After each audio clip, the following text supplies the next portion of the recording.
I walked into Grace's wedding without an invite and felt every eye jump to me, then jump away. The church in New York was old stone and soft light, a place where people murmur like the walls can hear. My heels clicked too loudly on the aisle, and I wanted to shrink, but I kept walking. I had been told all my life to be small, to make space for others, to say thank you for crumbs. Not tonight. I reached the last pew on the left and stopped, hands on the polished wood.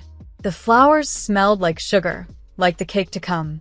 I saw my mother, Linda, smoothing her dress, pretending not to see me. My father, Robert, did not pretend. He turned, lifted his hand, and pointed like I was a stain on a white tablecloth. "Look at your sister," he said to anyone close enough to hear.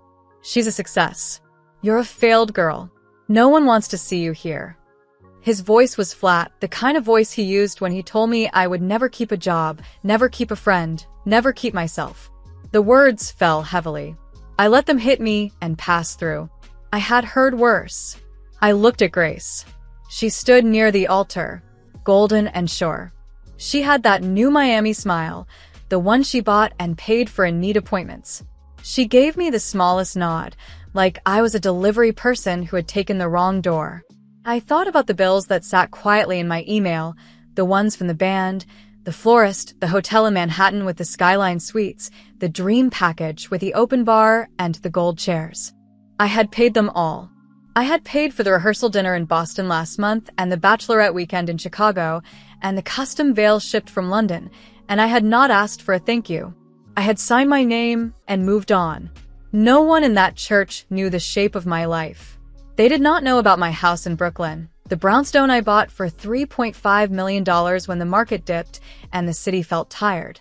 They did not know about the small garden behind it, where I grew rosemary and mint and tried to grow lemons even though the air was wrong. They did not know about my bank dashboards, neat and plain. The numbers lined up like a choir. Balances, gains, notes from my banker, Marcus, in clean bullet points. They did not know that I had $710 million spread across places with boring names. They did not know that I was the quiet storm that had paid for this day. I felt a laugh rise in me, sharp and bright. It wasn't a cruel laugh. It was a laugh that sounded like a key turning. I thought of the nights I had worked when the city slept, eyes sore, fingers cold, tracing terms and risk and upside, buying what others sold, selling what others clung to. I made calls. I waited when waiting was the work. I was not a lucky girl. I was a patient woman. I had made money in dollars, some of it from people who never learned my name, who thought I was a man because my emails were short. I had learned to let them think whatever made them feel tall. Dad kept his finger up like a signal. The usher shifted, unsure if he should move me, like I was a wrong note in a song. For a long second, I looked at my father's hand and saw all the years inside it. The point, the push, the don't do that, the why can't you be like your sister, the old stories he told about me that were not true but were easy to carry. I thought of the first job he laughed at, the first raise he said was cute, the first time I told him I was buying a house and he said, "With whose money?" I had not answered then. I would answer now, but not with words. I turned. I walked out the way I had come, slow and steady, each step a clear beat on the stone. A few heads turned again. Most stayed forward. I did not blame them. Weddings are about the picture, and I was not the picture. Outside, the New York sky had that steel color that shows up before rain, and the wind cut down the block like a blade. I stood for a moment on the steps and looked at the city that had made me sharp. I loved it, and I didn't. It was like family that way. It gave, it took, it taught, and sometimes it lied. A black car was idling at the curb for someone else. I lifted my hand, and the driver waved me in. "Where to?" he asked. His name card said Daniel in neat print. His accent sounded like the Midwest, flat and kind. "Downtown," I said. "Brooklyn Bridge, then Carroll Gardens." I liked to cross the bridge when I needed to think. It felt like leaving and returning at the same time. The car pulled into traffic, and the city opened in slow frames. A deli with a man stacking apples, a girl in a white dress carrying flats in her hand, a cluster of tourists pointing at a bus like it was a boat. I took a long breath and felt the weight leave my shoulders. In the glass of the window, My face looked calm. I thought, this is the last time I will take that kind of hit and stay in the room. We drifted onto the bridge. The river was a dark ribbon, and the wind polished the water into scales. I remembered the London rain on my coat years ago, when I had walked along the Thames and promised myself I would build a life that could not be pulled from under me. I had kept that promise. I had done it in America with American grit, and I had paid for it with long days and long silence. People see a woman alone and call it sad. I see a woman alone and call it free. I smiled at that, a small smile that stayed. By the time we reached my block, the rain had started, soft and careful, like it didn't want to ruin the night. My house waited with its quiet face and its tall door. I tipped Daniel in cash, dollars folded once, more than he expected. For the rain, I said, and for the drive. He thanked me, and I went up the steps and let myself in. The air inside smelled like lemon oil and paper. On the kitchen island sat the silver laptop that had changed my life more than any blessing from my family ever had. I set my clutch down and took off my shoes. My phone buzzed on the counter, a text from an old friend, Maya. Are you okay? I looked at the screen, then at the dark window, where my reflection stood strong and alone, and I answered, I am now. I let the door close behind me and stood in the quiet of my Brooklyn house, the kind of quiet that makes your breath sound loud. The kitchen lights washed over the marble island, and I set my clutch beside the silver laptop that had carried me farther than family ever did. This house was mine in the most simple way. I had wired $3.5 million and signed a deed. Oak floors, tall windows, a lemon tree in a clay pot on the balcony that I named Joy because she tried so hard in the wrong climate. I touched her small leaves, then opened the laptop. The marble felt cold under my wrists, like a steadying hand. My inbox was its normal careful stack. At the top was the morning brief from my banker, Marcus Rivera, who favors short lines and clear numbers. Below it sat a flagged note from my lawyer, James Whitaker, who writes like a man who still believes in letters on paper.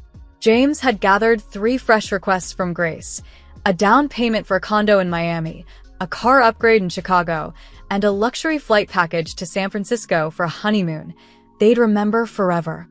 He had added a soft caution in the margin. Are you comfortable sustaining these gifts? Which was his way of saying, you don't owe them this. He knew I would pay.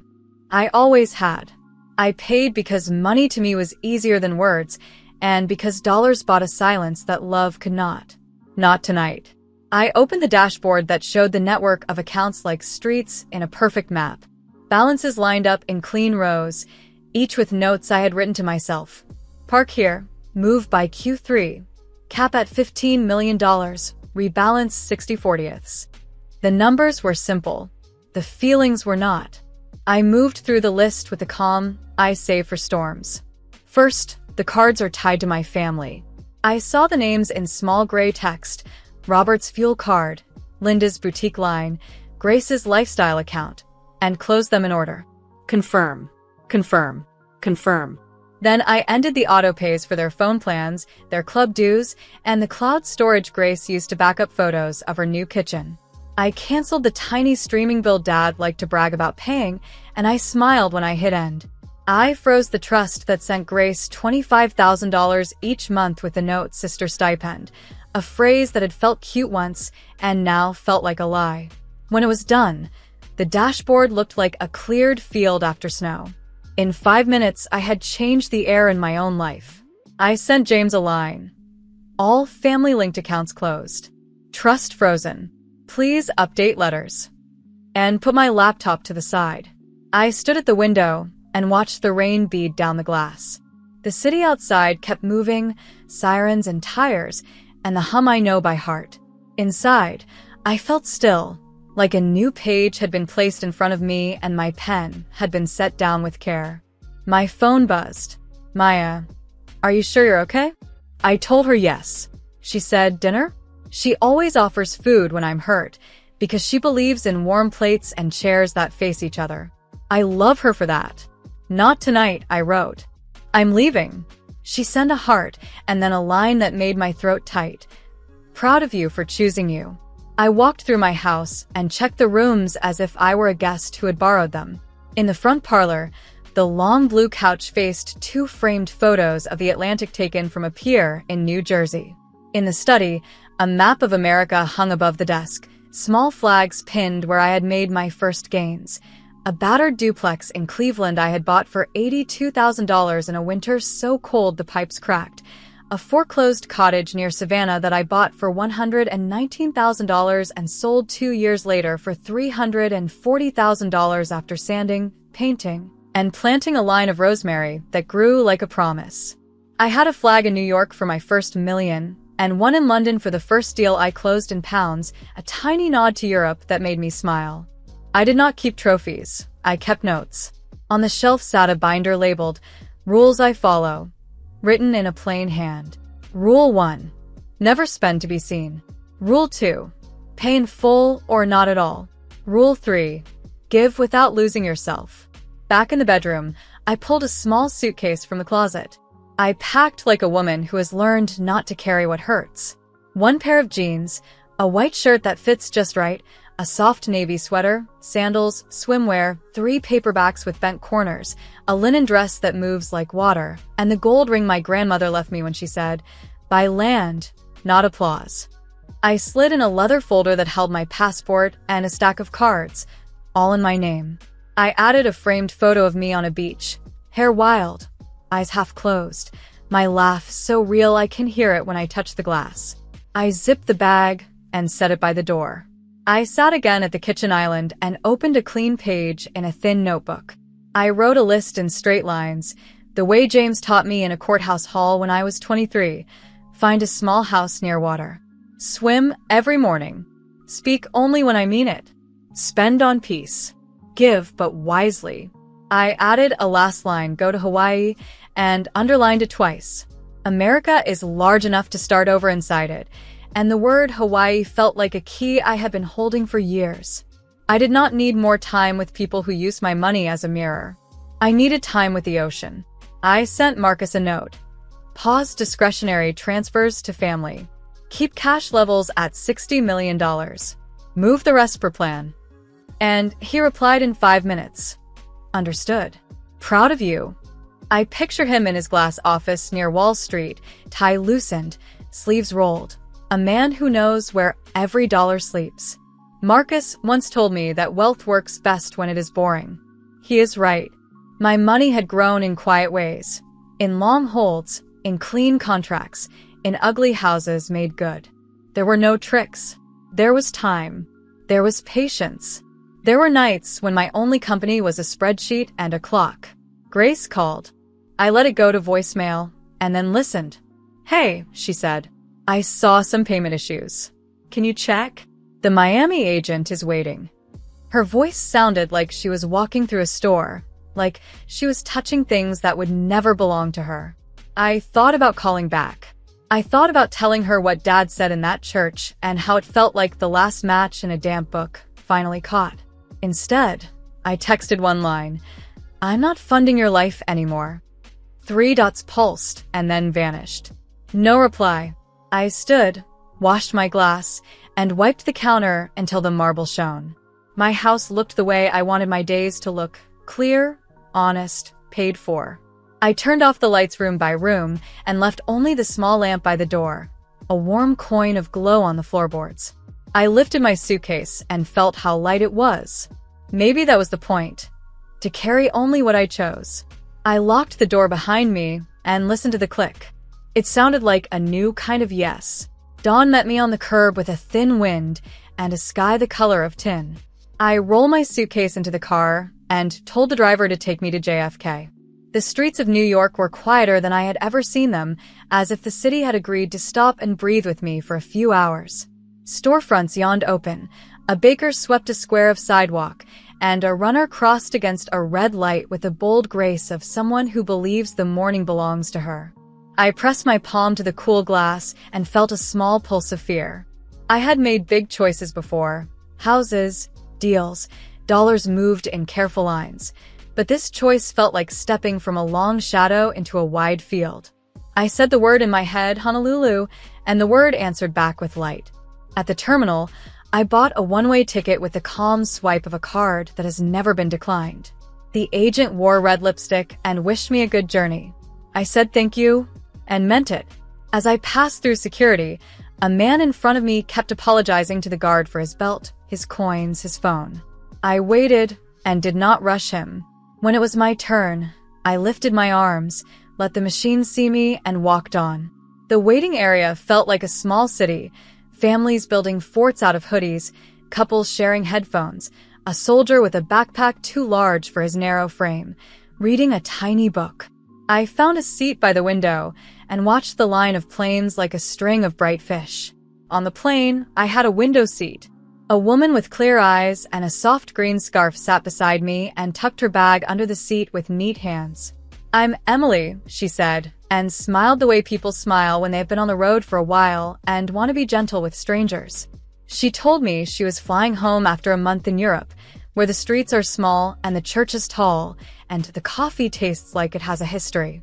I told her I was starting over in Hawaii. I did not explain the wedding door or the long years of paying for peace.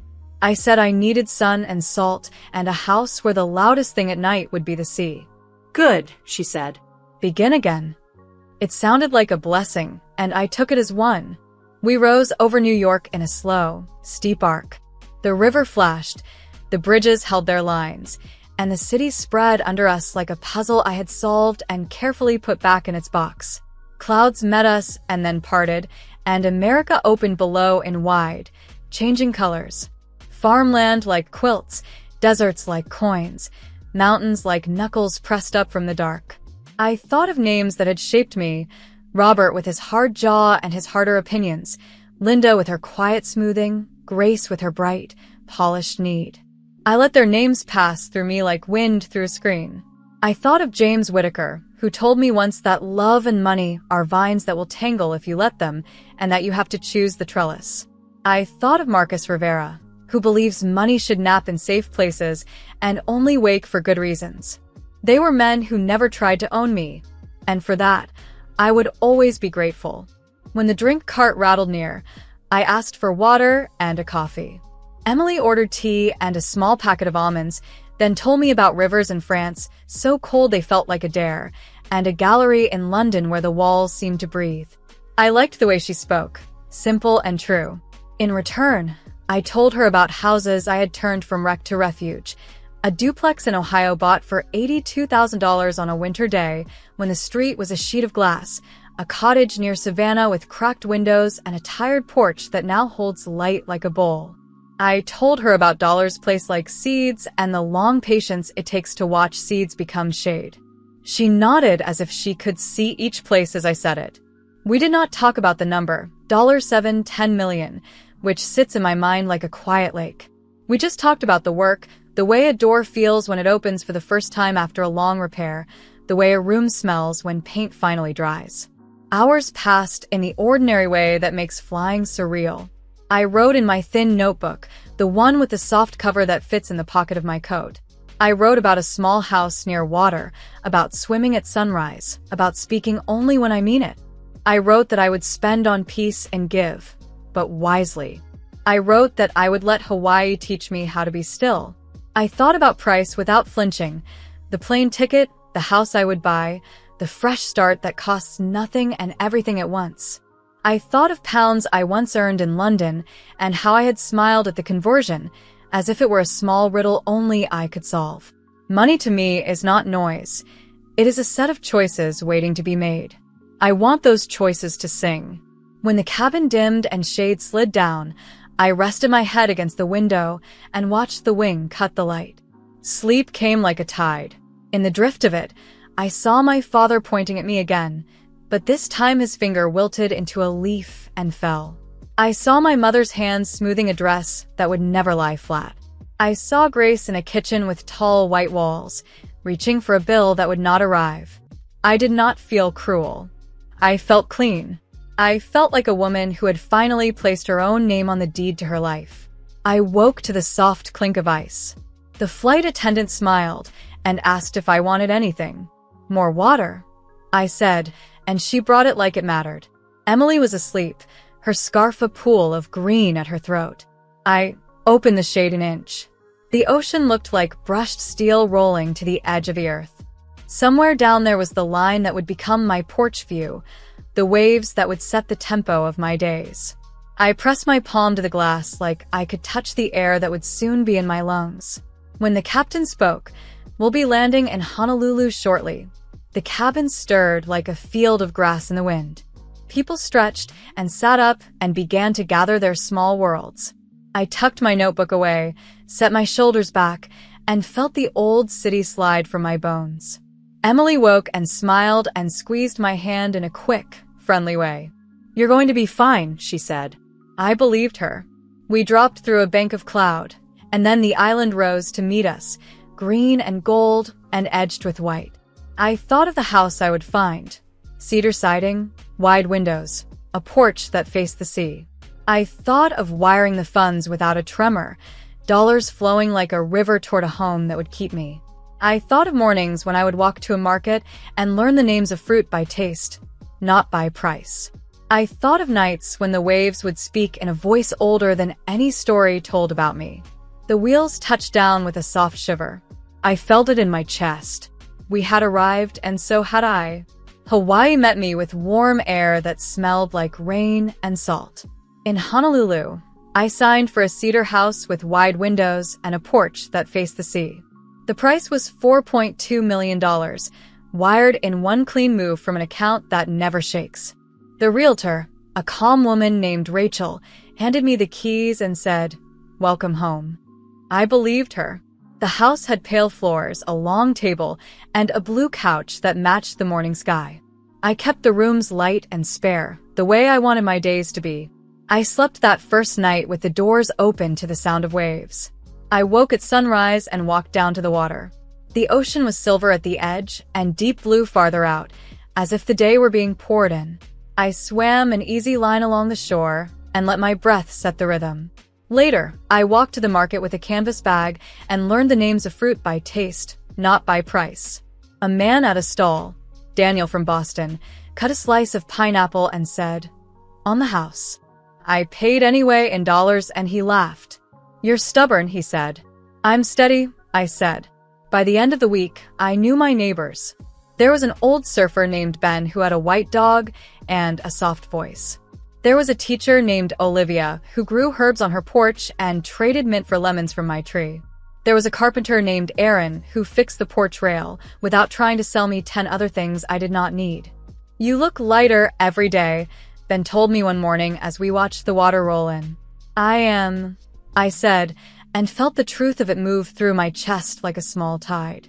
In the afternoon, I set up my long table by the open doors and worked through a quiet list. I called James Whitaker in New York and asked him to finish the letters closing the old support lines. He said he already had drafts and would send them by evening. I called Marcus Rivera near Wall Street and asked him to lift the cash level to $65 million for a time, to feel the room around this new life. He said, "Done." The way men say it when they respect a choice. I paid the local taxes the same day, dollars moving like a calm river across America, and I felt proud of the order of it. Grace called from Miami on a Thursday. "My card isn't working," she said, as if the card had quit its job. I told her I closed the family accounts and paused the trust. She asked why, and I told her what Dad said at the wedding in New York and how those words had been the last straw laid on a long, slow pile. She was quiet for a long breath. "I didn't know it hurt that much," she said. "It did," I said. "But I also let it. That ends here." She asked if I hated her. "No," I said. "I love you. I just won't pay for the part of your life that keeps me small." A day later, I sent her a note, not money. I wrote that I would help with ideas and plans, but not with blind checks. I wrote that a budget can be a friend if you treat it like a mirror. I listed 3 steps, plain and short. Sell the second car. Pay off the small debts first. Call a counselor and speak the heavy things out loud. I told her I would read a plan if she wrote one. She did not reply, and that was fine. I have learned that silence is also an answer, and not always a cruel one. At night, the waves spoke like a metronome, steady and sure. I sat at the table with the porch doors open and wrote. I wrote about money and mercy, about houses and hearts, about the way America can make you and unmake you, and then make you again if you let it. I wrote about Europe, too, a little line about London rain, and the time I earned pounds and smiled at the quiet math of it. But mostly I wrote about the shore, this small house, this clean voice I finally recognized as mine. The pages are filled with simple words. I did not try to be grand. I tried to be true. One evening, Robert called from New York. The phone rang 3 times, then showed his name. I let it go to voicemail, then listened. His message was short. "Call me," he said, like a command. I did not. Instead, I wrote him a letter on good paper. I said I would speak to him if he could speak to me without the old point and the new shame. I said I was not a failed girl. I was a woman who built a life and paid for it in dollars and in time. I signed my name in a steady hand and mailed it. If he wants to meet me as I am, he knows where to find me. Days made a pattern I liked.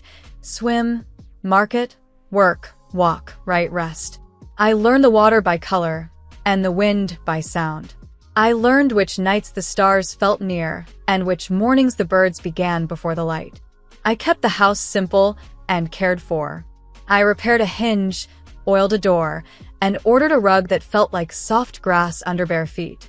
I chose each thing with care, the way I now choose each promise. Peace can be plain, plain can be beautiful. I have the money to fill rooms, and I choose space. When I miss people, I called Maya in Manhattan and Emily in California, and we talked like women who know each other's real names. We did not talk about totals. We talked about good coffee, hard days, small wins, and the work of being kind to ourselves. When I missed noise, I walked into Honolulu and let the city remind me that life does not stop just because I changed mine. I tipped in dollars. I listened to street music. I walked home before dark and watched the porch light turn the steps gold. Here is my truth, written plain so I cannot forget it.